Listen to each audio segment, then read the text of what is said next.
working in solidarity against all forms of struggle, injustice and oppression on the continent. They are now calling for a well-coordinated continental and global solidarity movement to unite the people of Africa. I am calling for all of us to stand together in unity to promote the rights of children and the women.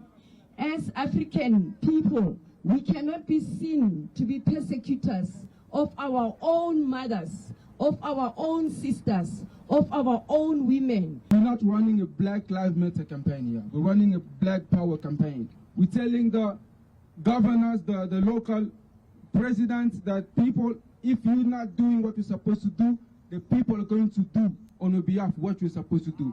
These organizations say while power always changes hands, people's lives on the continent remain the same, if not worse. Authoritarianism, economic injustice and foreign plunder still hold many hostages. We ought to be united because the future of this continent depends on the unity of the working class as the only force that can defeat neocolonialism, that can defeat imperialism, that can overthrow dictatorship in Swaziland. Launch a movement to demand that the global north, all the colonizers, pay back what they took from Africa. We want to say pay back the money. Pay back the money.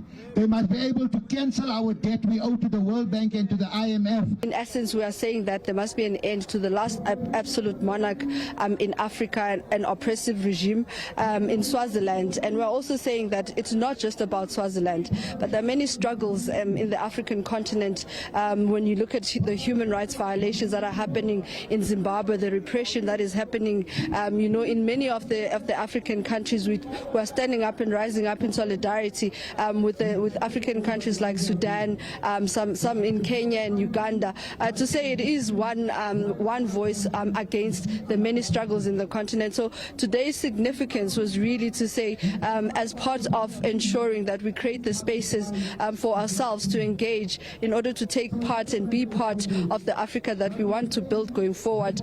COSATU also added its voice to the millions who are commemorating Africa Day this year. There shouldn't be borders in Africa, but there should be a rule of law. We can be migrant workers in different ways. We can be migrant workers, some coming to countries because of the borders illegally, and we're unable to control that. That's why I'm saying, whilst Africa belongs to all who live in it, we must live in each and every African country and observe the rule of law in that particular country. Africa Day, which was first launched in 1963 when the now African Union was formed, is celebrated on the 25th of May every year. Mulimo Onemoto, SABC News, Johannesburg. The day today